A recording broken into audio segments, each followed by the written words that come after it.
میرے فرشتے بھی کرتے ہیں، تم بھی شامل ہو جاؤ۔ پورے قرآن میں آپ کو ایک ہی وہ کام ملے گا جس پہ رب نے فرمایا اے ایمان والو، اللہ اور اس کے فرشتے اس نبی پر درود بھیجتے ہیں، اے ایمان والو تم بھی درود اور سلام بھیجو۔ ذرا سوچے تو صحیح کہ شان مصطفیٰ کیا ہے۔ اچھا، اس آیت سے ایک اور بڑی خوبصورت بات علماء نے سمجھائی کہ سرکار دو عالم علیہ الصلوۃ والسلام کو ہمارے درود کی حاجت نہیں ہے۔ اللہ کے فرشتے کتنے ہیں؟ انکاؤنٹیبل، گن بھی نہیں سکتے ہم، خربوں بھی تھوڑا لفظ ہے، اتنے فرشتے ہیں۔ اتنے سارے فرشتوں کی ڈیوٹی کیا ہے؟ چلے میں بہت شارٹلی کیلکولیشن بتا دیتا ہوں، ورنہ میرا موضوع اسی پہ رہ جائے گا۔ آپ نے کئی بار وہ روایت سنی ہوگی کہ نبی پاک علیہ الصلوۃ والسلام کے روضے پر 70,000 فرشتے صبح حاضری دیتے ہیں اور 70,000 فرشتے شام حاضری دیتے ہیں، اور جو ایک بار آتا ہے وہ دوبارہ نہیں آتا۔ اس کی وجہ کیا ہے؟ کیونکہ سب کو حاضری دینی ہے، سب کے آقا ہے نا سرکار دو عالم علیہ الصلوۃ والسلام۔ تو ایک دن میں کتنے فرشتے ہو گئے؟ 1,40,000۔ پیارے آقا کو دنیا سے پردہ فرمائے ہوئے مور دین اپروکسیمیٹلی 1400 ایئرز ہو گئے ہیں۔ 1,40,000 فرشتے روز حاضری دے رہے ہیں، 1400 سال سے حاضری دے رہے ہیں، اور قیامت تک حاضری دیں گے۔ کبھی کیلکولیٹر چلائیے گا، آپ کا کیلکولیٹر جواب دے جائے گا کہ فرشتے ہیں کتنے۔ تو یہ سب فرشتے کیا کر رہے ہیں؟ جو عربی کی تھوڑی سی گرامر سمجھتے ہیں نا، لفظ لایا گیا یہاں پر یصلون ہے، ایک بار درود نہیں بھیجا۔ ایسا نہیں فرمایا اللہ نے کہ اللہ اور اس کے فرشتوں نے ایک بار درود بھیج دیا، اے ایمان والو تم بھی بھیجو۔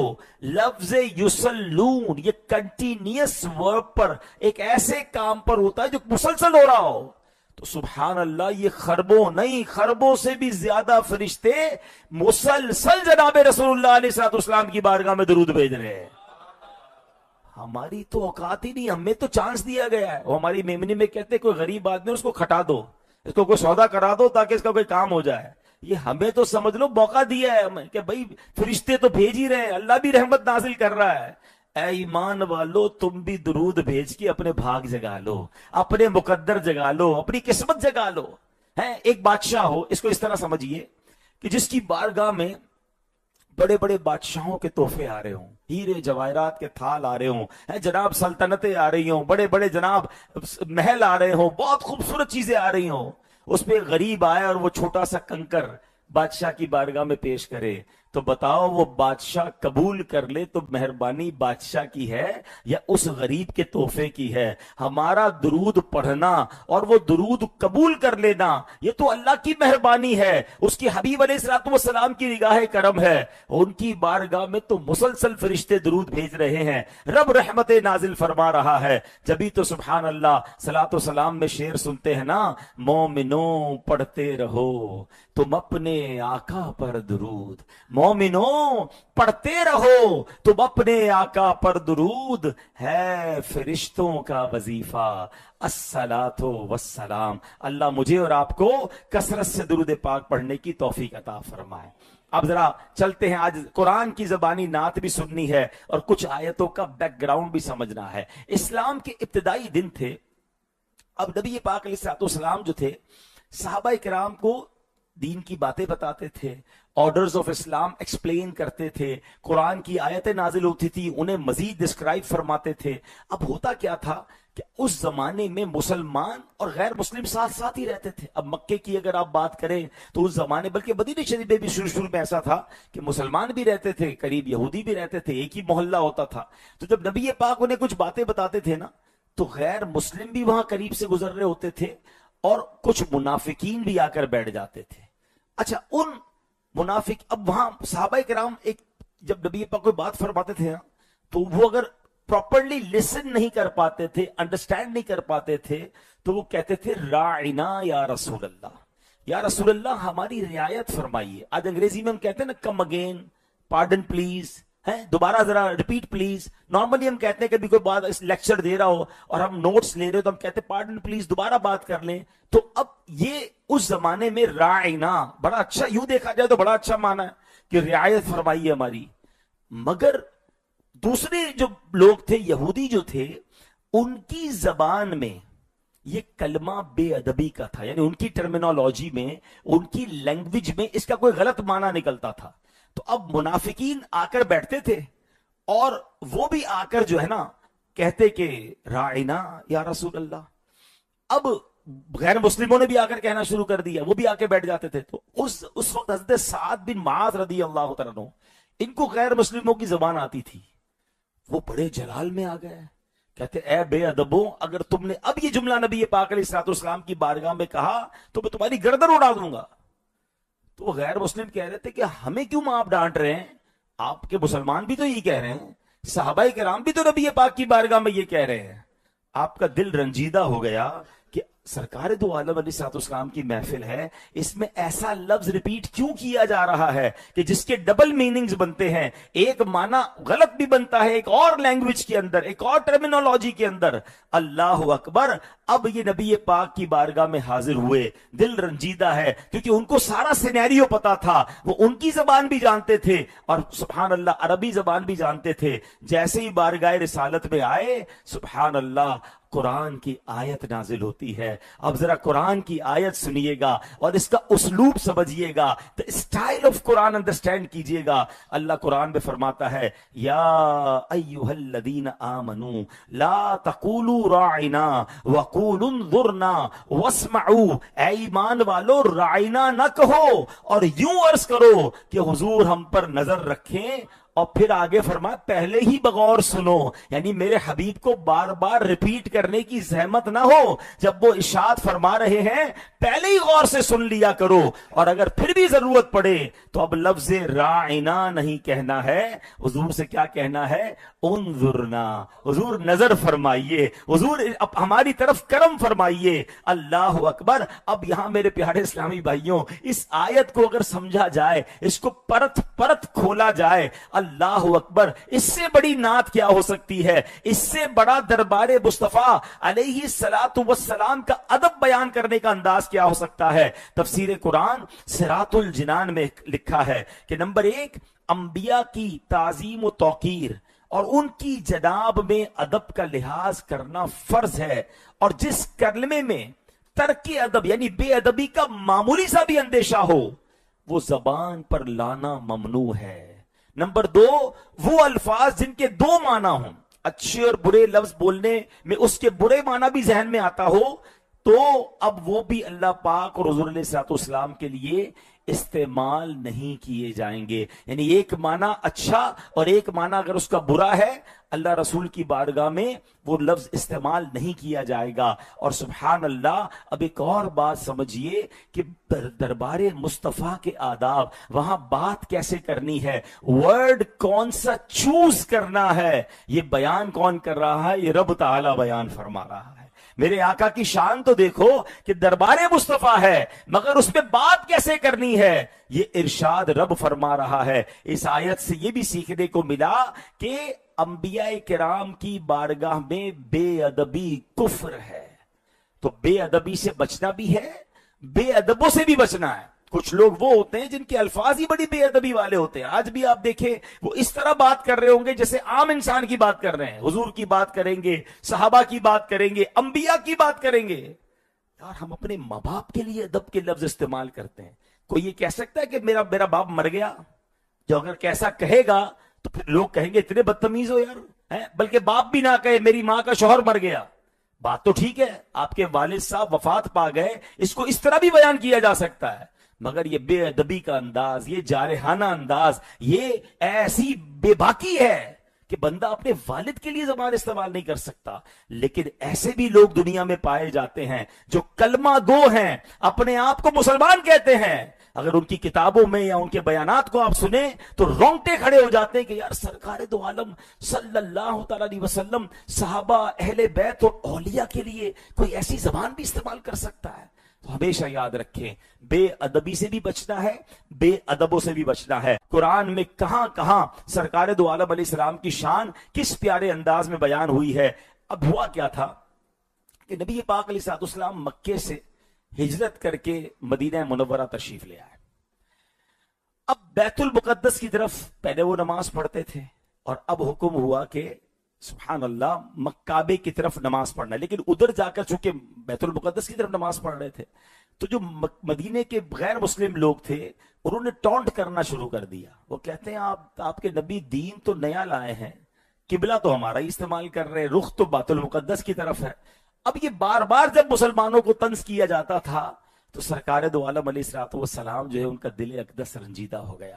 اب پیارے اسلامی بھائیو ہوا کیا کہ ایک دن نماز کی حالت میں سرکار دو عالم علیہ السلام بار بار آسمان کی طرف سر اٹھا رہے ہیں کہ سبحان اللہ کعبہ جو ہے وہ مسلمانوں کا قبلہ کعبہ کر دیا جائے. اب ذرا غور سے سنیے گا، دوران نماز نبی پاک کی چاہت یہ ہے کہ بیت المقدس سے قبلہ کعبہ کر دیا جائے. اب جناب آج اگر ہماری مسجد میں ہمیں کل صلاۃ التسبیح کا ٹائم چینج کرنا ہو تو آج اعلان کرنا پڑے گا، جمعے کا ٹائم تبدیل کرنا ہو تو ایک جمعہ پہلے اعلان کرنا پڑے گا. مگر یا قبلے کی تبدیلی کا معاملہ ہے تو جناب کچھ دن اعلان ہوتا، یہ ایک نماز پہلے بتا دیا جاتا کہ اب اگلی نماز بیت المقدس کی طرف نہیں بلکہ کعبے کی طرف رک کر کے پڑھی جائے گی. مگر اللہ اکبر، چونکہ سرکار دو عالم کی رضا یہ تھی، نبی پاک کی چاہت یہ تھی، اور قرآن کا اسلوب دیکھیے گا، قرآن کی اس آیت کا انداز دیکھیے. اللہ قرآن میں فرماتا ہے قد نرا تقلب وجہک فی السماء. یقین کریں اس کی ان الفاظ کی چاشنی محسوس کریں پہلے ہے. اللہ فرماتا ہے ہم تمہارے چہرے کا آسمان کی طرف بار بار اٹھنا دیکھ رہے ہیں. اے محبوب تم جو بار بار آسمان کی طرف چہرہ اٹھا رہے ہو نا، ہم دیکھ رہے ہیں. قد نرا تقلب وجہک فی السماء، اے محبوب ہم دیکھ رہے ہیں جو تم بار بار آسمان کی طرف نظر اٹھا رہے ہو. فولی وجہک شطر فلنولینک قبلۃ ترضاها، ہم ان قریب تمہیں اس قبلے کی طرف پھیر دیں گے جس میں تمہاری خوشی ہے. یہ نہیں کہ ہم اس قبلے کی طرف پھیریں گے جہاں رب چاہتا ہے. ذرا سمجھیے اس بات کو. فَلَنُوَلِّيَنَّكَ قِبْلَةً تَرْضَاهَا، اے محبوب ہم ضرور اس طرف تمہیں پھیر دیں گے جس طرف تمہاری رضا. اے میرے محبوب جہاں تمہاری خوشی ہے ہم قبلے کو اسی طرف پھیر دیں گے، تمہارا رخ وہی پھیر دیں گے.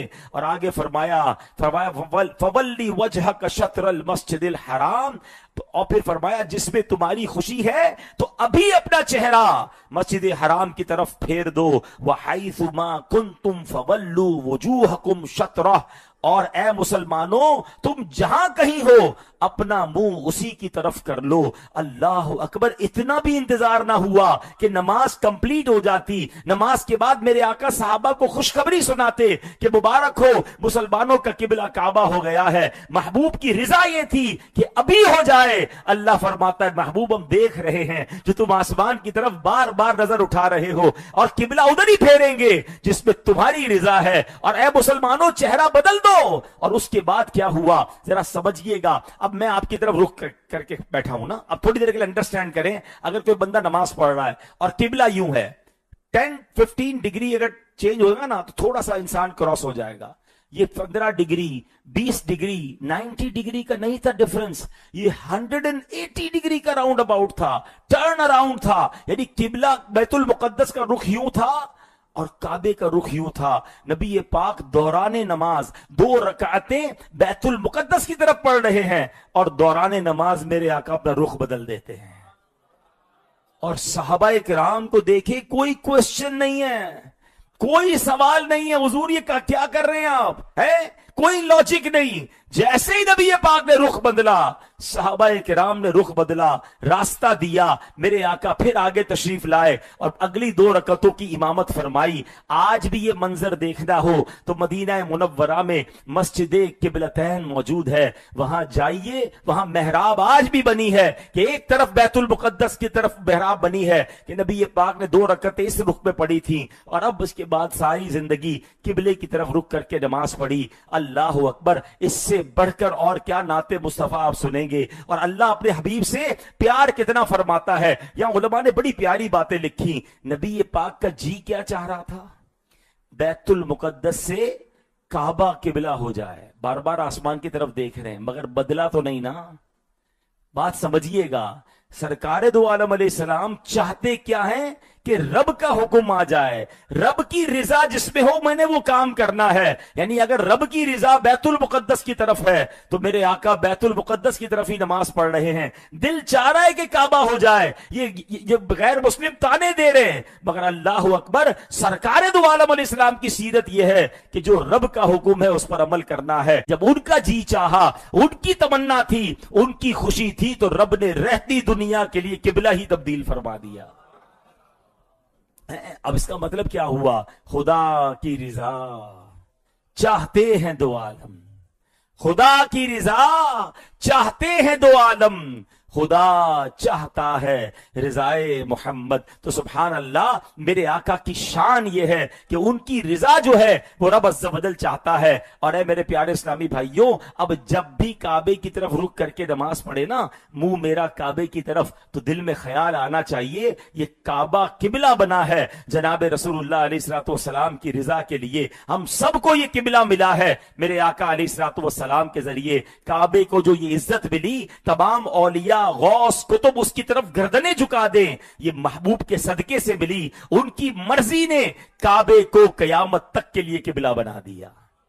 اللہ اکبر. اب ایک بہت مشہور آیت قرآن کی, انا اعطیناک الکوثر, پڑھتے ہیں نا سورہ کوثر میں, کیا بات ہے. ترجمہ کیا ہے؟ محبوب بے شک ہم نے تمہیں بے شمار خوبیاں عطا فرمائیں. حضرت مفتی نعیم الدین مراد آبادی علیہ رحمت اللہ الہادی فرماتے ہیں, اے محبوب بے شک ہم نے تمہیں بے شمار خوبیاں عطا فرمائیں اور فضائل کثیرہ عنایت کر کے تمام مخلوق پر تمہیں افضل کیا. حسن ظاہر بھی دیا, حسن باطن بھی عطا فرمایا, نسب عالی بھی دیا, نبوت کا اعلیٰ مرتبہ بھی عطا کیا, کتاب بھی عطا فرمائی, حکمت بھی عطا فرمائی, سب سے زیادہ علم بھی دیا, اور سب سے پہلے شفاعت کرنے کا اختیار بھی عطا فرمایا. حوض کوثر جیسی نعمت بھی دی, مقام محمود بھی عطا کیا, کثرت امت بھی آپ کا حصہ ہے, اور دشمنان اسلام پر غلبہ بھی آپ کو عطا کیا. کثرت فتوح یعنی کثرت کے ساتھ فتوحات بھی آپ کے لیے ہیں, اور بے شمار نعمتیں اور فضیلتیں آپ کو ایسی عطا فرمائیں جس کی کوئی انتہا نہیں ہے. ساری کثرت آپ کو عطا فرما دی ہے. اعلیٰ حضرت لکھتے ہیں نا, انا اعطیناک الکوثر, ساری کثرت پاتے یہ ہے, یعنی ساری کثرتیں سرکار دو عالم علیہ السلام کو عطا فرمائی. اب یہاں حوض کوثر کی بات ہوئی ہے, چلیں حوض کوثر کے بارے میں بھی سن لیں. سبحان اللہ, اس کا پانی پتہ ہے کیسا ہوگا؟ اللہ ہمیں حوض کوثر کا جام نصیب فرمائے. نبی پاک خود فرماتے ہیں, نبی پاک علیہ الصلوۃ والسلام کو ایک حوض عطا فرمایا گیا. حدیث کا خلاصہ ہے کہ جس کا پانی دودھ سے زیادہ سفید, شہد سے زیادہ میٹھا, مشک سے زیادہ خوشبودار ہے. اچھا, کبھی کبھی خیال آتا ہے, ابھی ہم نے افطار کیا ہے, کئی گلاس پانی پی چکے ہیں, ابھی بھی ہاتھ میں بوٹل ہے ہماری, پیاس لگتی ہے تو بار بار لگتی ہے, حالانکہ کوئی گرمی نہیں ہے. ادھر سورج 1 میل پر ہوگا, زمین تانبے کی ہوگی, لوگ پسینے میں ڈبکیاں کھا رہے ہوں گے, کتنی پیاس لگے گی, اور سب کو پانی چاہیے. اتنا بڑا حوض, اگر باری آ بھی گئی, پانی پی بھی لیا تو پھر پیاس لگ جائے گی. کتنی بار جائیں گے اس حوض پر؟ اس حوض کوثر کا ایک کمال یہ بھی ہے کہ جو ایک بار حوض کوثر کا جام پی لے گا اسے کبھی پیاس نہ لگے گی. ہاں, جمعے کے خطبے میں سنتے ہیں نا, شربتن ہنیئتم مریئا لا نظمؤ بعدہ ابدا. یہ وہ پانی ہے جو ایک بار پی لے گا اسے کبھی پیاس نہیں لگے گی. اللہ اکبر. اب آب کوثر نصیب کس کو ہوگا؟ ہاں, اس کی بھی حدیثوں میں پیارے آقا نے کچھ کیٹیگریز بیان فرمائی ہیں. کچھ نیکیاں ایسی ہیں کہ جن کی برکت سے جام کوثر نصیب ہوگا. اگر ان نیکیوں میں کمی ہے تو آج سے نیت کر لیں, کیونکہ ہمیں بھی تو انشاءاللہ پیارے آقا کے ہاتھوں جام کوثر حاصل کرنا ہے نا. آب کوثر اس کو نصیب ہوگا جو درود پاک کی کثرت کرنے والا ہوگا. آب کوثر اس کو نصیب ہوگا جو روزے دار کو کھانا کھلانے والا ہوگا. آب کوثر اس کو نصیب ہوگا جو غیر ضروری گفتگو سے بچتا ہوگا. فضول باتوں سے بچائیں اپنے آپ کو. آب کوثر اس کو نصیب ہوگا جو راہ خدا کے مسافروں کو پانی پلانے والا ہوگا. تو اللہ ہمیں مسلمانوں کو کھلانے والا، پلانے والا، درود پاک پڑھنے والا اور فضول باتوں سے بچنے والا بنائے. اور کیا پتا آج مقبولیت کی گھڑی ہو اور ہمیں نبی پاک اپنے ہاتھوں سے تبرک بنا کر جام کوثر عطا فرما لے. سبحان اللہ. اچھا جناب، بات ہو رہی ہے کہ ہم نعت کی صورت میں قرآن سناتے ہیں. ایک بڑی پیاری صورت ہے جو پوری صورت ہی نبی پاک کی نعت ہے. ہاں، اور لیکن اس کی 2 آیتیں، شروع کی 2 آیتیں ہیں، وَالضُّحَىٰ وَاللَّيْلِ اِذَا سَجَىٰ. ہائے ہائے، اگر اس کو نعت نہیں کہتے تو کس کو نعت کہتے ہیں؟ سبحان اللہ. ترجمہ کیا ہے؟ چڑھتے دن کے وقت کی قسم اور رات کی جب وہ ڈھانپ دے. امام فخر الدین رازی جیسے بڑے عالم دین لکھتے ہیں کہ وَالضُّحَىٰ سے مراد میرے آقا کے روشن چہرے کی قسم ہے، اور وَاللَّيْلِ سے مراد نبی پاک کی کالی زلفوں کی قسم ہے. ہائے ہائے، کیا شان ہے میرے آقا کی کہ رب عز و جل آپ کے چہرے کی قسم یاد فرما رہا ہے، رب عز و جل آپ کی زلفوں کی قسم یاد فرما رہا ہے. بلکہ میرا رب تو وہ ہے جو نبی پاک کے شہر اقدس کی قسم ارشاد فرماتا ہے، لا اقسم بہذا البلد. قرآن کہتا ہے مجھے اس شہر کی قسم. اچھا اب ذرا غور کیجئے، یہ مکہ پاک کی قسم یاد فرمائی جا رہی ہے. اچھا جناب، مکے کی قسم ہے تو اس لیے ہوگی کہ وہاں کعبہ ہے، وہاں صفا مروہ ہے، وہاں حج ہوتا ہے، وہاں عرفات ہے، وہاں منا ہے، اتنی مقدس چیزیں ہیں، تو شاید اس لیے رب نے قسم اٹھائی. کوئی کہہ سکتا تھا، اگلی آیت نے بات واضح کر دی، وَأَنْتَ حِلٌّ بِهَذَا الْبَلَدِ. اے محبوب مجھے اس شہر مکہ کی قسم جس میں آپ جلوہ فرما ہے. اے محبوب وہ تمہارا شہر ہے، اس لیے اس شہر کی قسم اٹھا رہا ہوں. اللہ اکبر. اے اللہ، مکے میں کعبہ بھی ہے، صفا مروہ بھی ہے، بیر زمزم بھی ہے، مقام ابراہیم بھی ہے، حجر اسود بھی ہے. اللہ اکبر، اتنی مقدس چیزیں ہیں، لیکن رب قسم مکے کی کیوں فرما رہا ہے؟ لا اقسم بہذا البلد وانت حل بہذا البلد. اے محبوب تم اس شہر میں موجود ہو، اس لیے میں اس شہر کی قسم اٹھا رہا ہوں. ہائے ہائے ہائے، کیا شان ہے میرے آقا کی. اور رب اپنے حبیب سے کیسی محبت فرماتا ہے کہ کس شاندار انداز میں قرآن میں ان کا ذکر ہے. اللہ اکبر. یہی بات تو سیدی اعلیٰ حضرت فرماتے ہیں نا کہ وہ خدا نے ہے مرتبہ تجھ کو دیا، نہ کسی کو ملے نہ کسی کو ملا، کہ کلام مجید نے کھائی شہا، تیرے شہر و کلام و بقا کی قسم. تیرا مسند ناز عرش بری، تیرا محرم راز روح امی، تو ہی سرور ہر دو جہاں ہے شہا، تیرا مثل نہیں ہے خدا کی قسم. اے میرے پیارے اسلامی بھائیوں، اب یہ تو میں آیتیں پڑھتا جاؤں گا، بہت لمبی کہانی ہے. قرآن تو بھرا ہوا ہے میرے آقا کی شان سے، لیکن میں اب کچھ ہائی لائٹس بتاتا جاؤں گا. مگر میں چاہوں گا کہ میرے ہر جملے پر جھوم کر آپ نے بلند آواز سے سبحان اللہ کہنا ہے، اور ہر سبحان اللہ پر جنت میں درخت لگایا جاتا ہے. تو انشاءاللہ یہ بھی نیت کر لیجئے. اب سنتے جائیے. سورہ فتح آیت نمبر 29 میں نبی پاک کو محمد الرسول اللہ فرمایا. سورہ آل عمران آیت نمبر 33 میں آپ علیہ الصلوۃ والسلام کو مصطفیٰ قرار دیا گیا. سورہ آل عمران آیت نمبر 179 میں رب نے مجتبی فرمایا. سورہ جن آیت نمبر 27 میں آپ کو مرتضی کے لقب سے یاد کیا گیا. سورہ بنی اسرائیل آیت نمبر 1 میں عبد کامل ارشاد فرمایا. سورہ مائدہ آیت نمبر 15 میں آپ کو نور فرمایا گیا. سورہ نساء آیت نمبر 174 میں برہان یعنی واضح دلیل ارشاد فرمایا. سورہ احزاب آیت نمبر 40 میں آپ کو خاتم النبیین فرمایا گیا. سورہ احزاب آیت نمبر 45 میں شاہد یعنی حاضر و ناظر، سراج منیر یعنی چمکتا ہوا سورج، داعی اللہ یعنی اللہ پاک کی طرف بلانے والا فرمایا گیا. سورہ یاسین کی پہلی آیت میں اللہ عز و جل نے یاسین فرمایا. سورہ طٰہٰ کی آیت نمبر 1 میں طٰہٰ فرمایا. سورہ بقرہ آیت نمبر 119 میں بشیر یعنی خوشخبری سنانے والا اور نذیر یعنی ڈر سنانے والا فرمایا گیا. سورہ مزمل آیت نمبر 1 میں آپ کو مزمل فرمایا. سورہ مدثر کی آیت نمبر 1 میں آپ کو مدثر فرمایا. سورہ آل عمران آیت نمبر 164 میں اللہ نے آپ کو مومنوں پر اپنا احسان فرمایا. سورہ انبیاء آیت نمبر 160 میں رب عز و جل نے آپ کو تمام جہانوں کے لیے رحمت فرمایا. انا ارسلناک وما ارسلناک الا رحمتا للعالمین. اللہ اکبر. سورہ قلم آیت نمبر 4 میں آپ کو صاحب خلق عظیم فرمایا. سورہ بنی اسرائیل آیت نمبر 1 میں آپ کو صاحب معراج فرمایا. سورہ بقرہ آیت نمبر 33 میں دعائے ابراہیمی فرمائے قرار دیا گیا. سورہ صف آیت نمبر 6 میں بشارت عیسیٰ فرمایا گیا. سورہ کوثر آیت نمبر 1 میں صاحب کوثر، اور سورہ بنی اسرائیل آیت نمبر 79 میں صاحب مقام محمود فرمایا گیا. ایک آیت نازل ہوئی ہے جو سورہ والضحیٰ، اسی میں آگے آیت ہے وَلَسَوْفَ يُعْطِيكَ رَبُّكَ فَتَرْضَىٰ. ہائے ہائے، خدا کی قسم یہ کتنا بڑا انعام نبی پاک کو دیا گیا. اللہ فرماتا ہے بے شک قریب ہے کہ تمہارا رب تمہیں اتنا دے گا کہ تم راضی ہو جاؤ گے.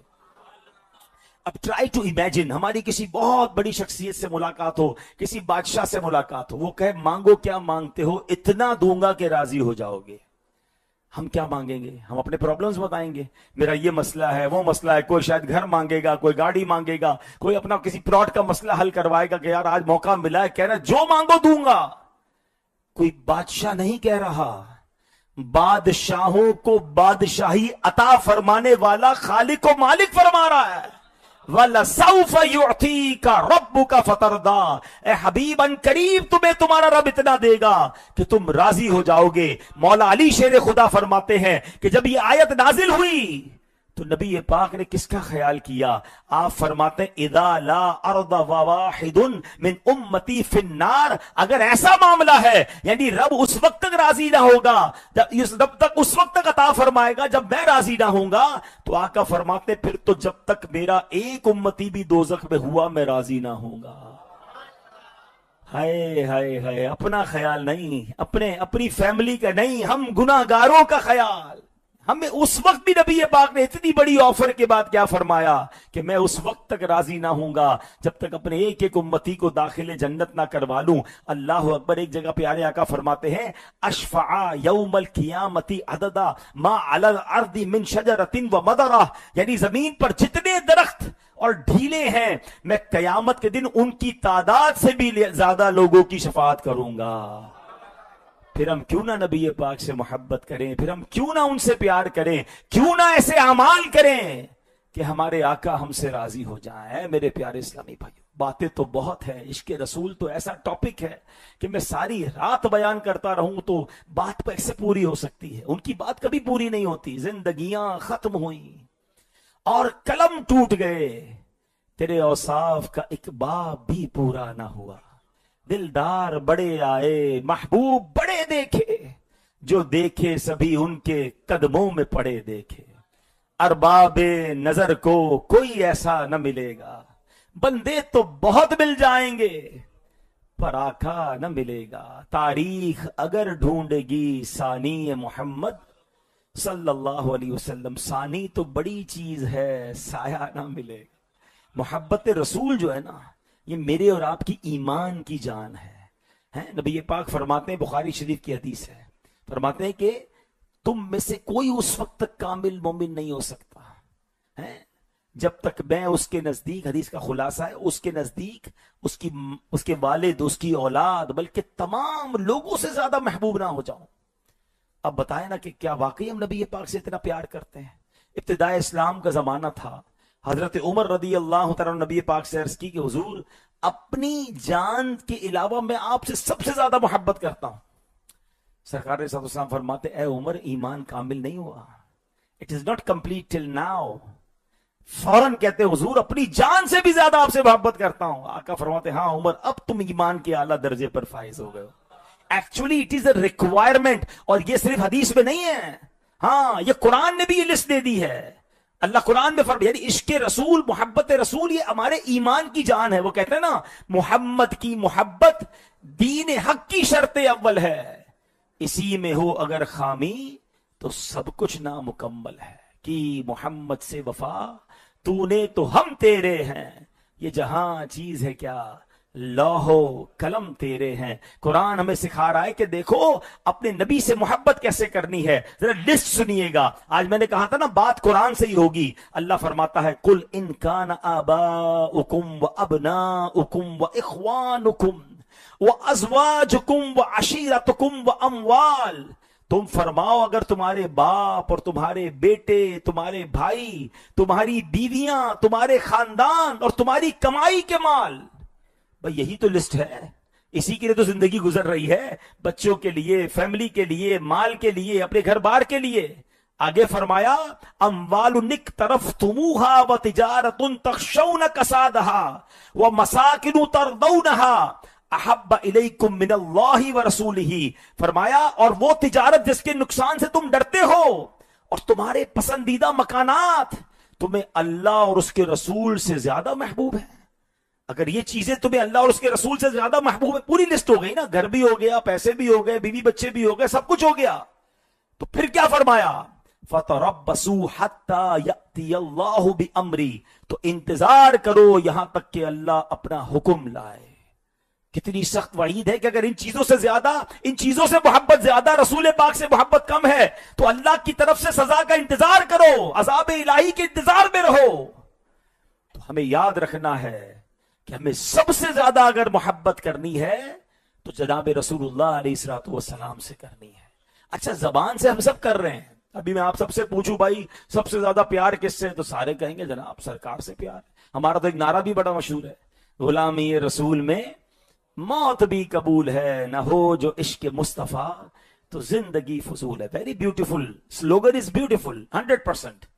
مگر مجھے بتائیں نا یہ کیسی غلامی رسول ہے جس میں موت قبول ہے مگر نماز قبول نہیں ہے.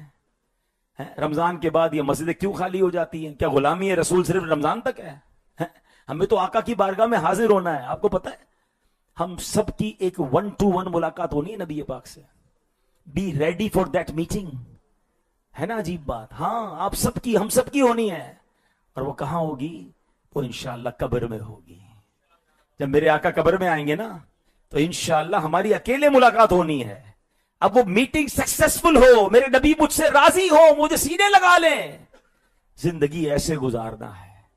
ایسا نہ ہو کہ قیامت جب نبی پاک قبر میں آئے تو مجھ سے ناراض ہوں، کیونکہ نبی پاک نے فرمایا فَمَن رَغِبَ عَن سُنَّتِي فَلَيْسَ مِنِّي. جو میری سنت پر عمل نہ کرے وہ ہم میں سے نہیں. من غش فلیس منا. جو دھوکہ دے وہ ہم میں سے نہیں. جو ہم اپنے بڑوں کا ادب نہ کرے، بچوں پر شفقت نہ کرے، وہ ہم میں سے نہیں. کئی حدیثیں ہیں جس میں نبی پاک نے اپنے آپ سے دور کر دیا اور آج مسلمان کو پرواہ ہی نہیں ہے. اچھا آج لوگوں کو کہیں نا یار غلط کام چھوڑ دیں، جھوٹ چھوڑ دیں، ملاوٹ چھوڑ دیں، بےایمانی چھوڑ دیں. کہتے میں اکیلا چھوڑ دوں کیا فائدہ، پوری مارکیٹ کرتی ہے، پورا شہر ہی غلط کام کر رہا ہے، میرے اکیلے سے کیا ہوگا؟ مجھے بتاؤ قبر میں پوری مارکیٹ کو لے کے جانا ہے، اکیلے جانا ہے اور اکیلے نبی پاک سے ملنا ہے. اس ملاقات کی تیاری کرو. جب آقا سے ملاقات ہونا تو میں کہہ سکوں حضور میں اپنے حصے کا چراغ جلا کر آیا ہوں. میں جھوٹ نہیں بولتا تھا حضور، میں سچ بولتا تھا. بے شک لوگ بولتے تھے حضور میں آپ کی سنت پر عمل کر کے آیا ہوں. حضور مجھے بڑا آفر ملتی تھی حرام کام کے لیے، بڑے پیسے نظر آتے تھے، یا رسول اللہ آپ کا حکم تھا میں نے ٹھکرا دیا ہے. میں آپ کی سنت پر عمل کرتے ہوئے زندگی گزار کر آیا ہوں. خدا کی قسم جس سے قبر میں نبی پاک راضی ہو گئے نا اس کا بیڑا پار ہو جائے گا انشاءاللہ. جو ساری زندگی سنتوں پر عمل کرتا رہا، جس کے سر پر امامہ، چہرے پہ داڑھی، لوگ تانے دیتے رہے، لوگ اسے ستاتے رہے، اس کو نام رکھتے رہے، مگر اس نے چہرے سے داڑھی نہیں ہٹائی کہ نبی پاک کی سنت ہے. سنت والا لباس پہنا، حلال روزی کما کر دنیا سے گیا، اپنی نگاہیں نیچی رکھی، بے حیائی سے بچایا. انشاءاللہ جب نبی پاک قبر میں آئیں گے تو اپنے اس غلام کو سینے سے لگا دیں گے. انشاءاللہ اعلیٰ حضرت کہتے ہیں نا قبر میں لہرائیں گے تا حشر چشمے نور کے، جلوہ فرما ہوگی جب طلعت رسول اللہ کی.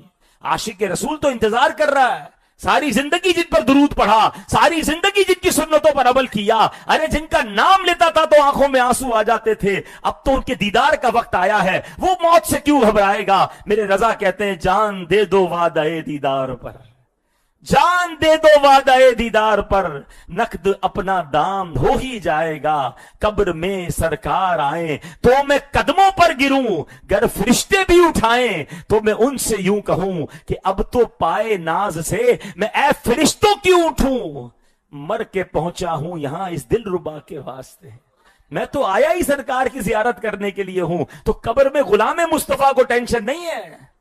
مگر وہ جو ساری زندگی سنتوں سے دور رہا، وہ جو ساری زندگی پیارے آقا کے طریقے کو چھوڑ کر، بلکہ ایسے بھی لوگ ہیں کہ سنت پر عمل کرنے والوں کو ٹونٹ کرتے ہیں، ان کے سنت کے لباس پر ٹونٹ کرتے ہیں، ان کے سنت والے حلیوں کو برا کہتے ہیں، ارے کیا منہ دکھاؤ گے؟